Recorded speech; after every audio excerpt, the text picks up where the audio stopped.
आप देख रहे हैं आज तक। नया साल संभावनाओं से भरा है। भारत G20 की अध्यक्षता कर रहा है, लेकिन इन्हीं संभावनाओं के साथ है इस साल की अगली चुनौती, G20 का सफल आयोजन। क्या भारत एक ऐसा देश बन पाएगा जहां युद्ध से बटी दुनिया एक साथ एक मंच पर आ जाएगी? क्या पुतिन भारत आएंगे? क्या शी जिनपिंग समझौते और समझ की मेज से होते हुए G20 में भाग लेने के लिए भारत पहुंचेंगे? क्या यह आयोजन अविस्मरणीय होगा?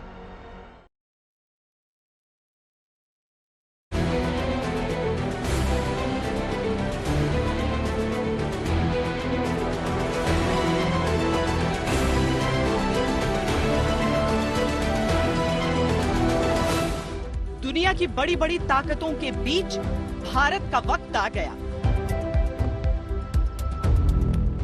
जब युद्ध करने वाले, युद्ध का बाजार बनाने वाले, पैसे वाले, हथियार वाले, विकसित, विकासशील सबकी मेजबानी G20 देशों के अध्यक्ष के तौर पर इस पूरे साल भारत करेगा। ये G20 समिट ये सिर्फ एक डिप्लोमेटिक इवेंट नहीं है, विश्व के सामने प्रस्तुत करने का अवसर है।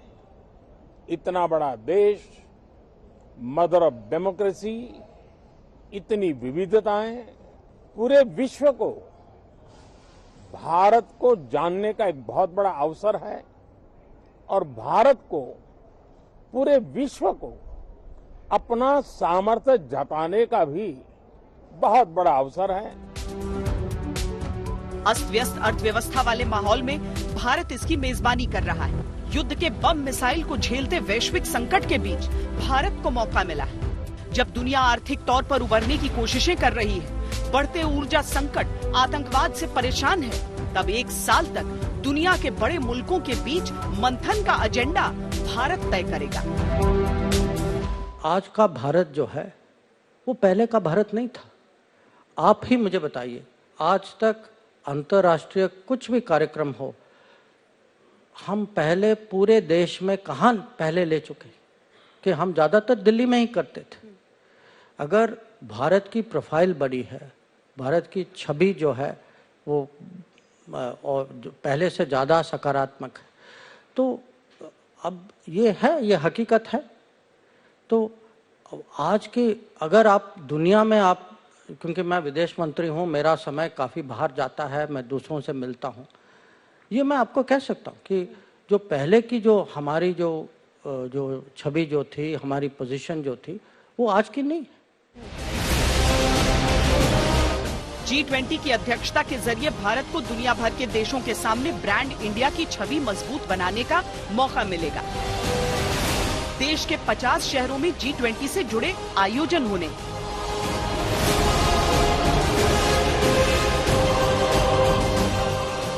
दरअसल बाकी देशों की तरह भारत इसे एक शहर तक सीमित नहीं रखना चाहता, बल्कि छोटे छोटे शहरों तक कूटनीति को ले जाना चाहता है। पर ऐसा करने के लिए उन शहरों को इसके लिए तैयार करने की भी चुनौती होगी। हाँ, एक फायदा सीधे तौर पर होगा, वो ये कि उस शहर की ओर पूरी दुनिया की नजर जाएगी और पर्यटन को बढ़ावा मिलने का मौका भी होगा। G20 का आयोजन हमारे लिए बहुत बहुत फायदे का सौदा है। G20 एक ग्लोबल इकोनॉमिक कोऑपरेशन के लिए बनी हुई ऑर्गेनाइजेशन है। अब हमारे लिए गर्व की बात है कि यह समिट हिंदुस्तान में होने जा रहा है, इंडिया में होने जा रहा है। अब इसका फायदा हमें कैसे होगा?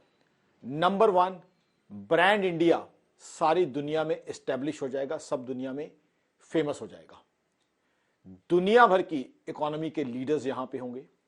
उससे क्या होगा? ब्रांड इंडिया जब एस्टेब्लिश होगा तो यहां पे ग्लोबल इन्वेस्टमेंट आएगी। अब ग्लोबल इन्वेस्टमेंट आएगी तो कारोबारियों को भी फायदा है, कारोबार को फायदा है, कारोबार बढ़ेगा, इकोनॉमी बढ़ेगी। साथ ही साथ जब ग्लोबल इन्वेस्टमेंट आएगी तो जॉब अपॉर्चुनिटीज प्रोवाइड होंगी, एम्प्लॉयमेंट अपॉर्चुनिटीज बनेगी। और उससे क्या है, जब ग्लोबल इन्वेस्टमेंट आएगी तो टैक्स जनरेशन भी बहुत होगी। हिंदुस्तान में टैक्स जनरेशन होगी तो हम अपने जो बीपीएल भाई बहन है, गरीब भाई बहन है, उनके लिए भी भले का काम कर पाएंगे। उस पैसे से उनके लिए वेलफेयर, रोटी, कपड़ा, मकान, हेल्थ, एजुकेशन वो प्रोवाइड कर पाएंगे। तो सबसे पहला तो फायदा ये हुआ कि ब्रांड इंडिया एस्टेब्लिश होगा, और इंडिया के अंदर ग्लोबल इन्वेस्टमेंट आएगी। दूसरा, मेक इन इंडिया को हम बहुत बड़ा बूस्ट दे पाएंगे G20 की वजह से। G20 दुनिया के ताकतवर देशों का समूह है जिसमें रूस, अमेरिका, चीन और यूरोपीय देश शामिल हैं। दुनिया की जीडीपी में G20 देशों की 85% हिस्सेदारी है। इन देशों में दुनिया का 85% उत्पादन होता है और 75% हिस्सेदारी है इंटरनेशनल मार्केट में। G20 1999 में गठित हुआ था। तब संभवतः यशवंत सिन्हा विदेश मंत्री थे। तो ये खबर जब इसका गठन की हुई और तब शायद इतनी बड़ी खबर नहीं बनी थी, लेकिन तब क्योंकि तब तक जो वर्ल्ड बैंक था या IMF था उसमें लोग जाते थे और अपना भाषण भर के चले जाते थे, कोई बहुत बड़ा काम नहीं होता था। लेकिन बाद में G20 बनने के बाद में उनके ग्रुप्स बने, कुछ और देशों के कुछ ग्रुप बने, कुछ और ग्रुप बने, जिसमें भारत भी एक ग्रुप में था। G20 में ही ग्रुप बने।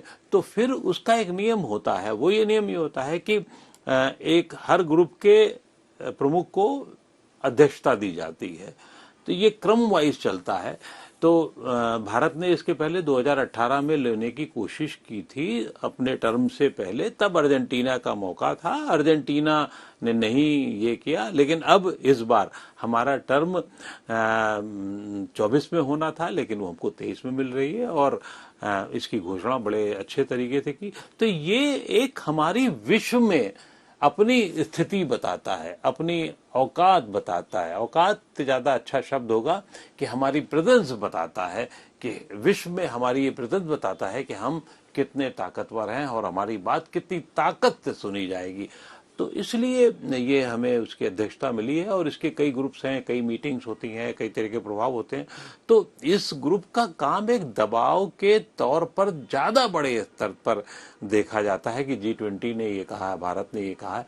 और निश्चित रूप से इसकी अगर आपको भारत को अध्यक्षता मिली है तो देश को क्रेडिट है, इसका सत्ता को क्रेडिट है। इंडोनेशिया में हुई समिट में रूस और यूक्रेन की जंग का असर नजर आया था।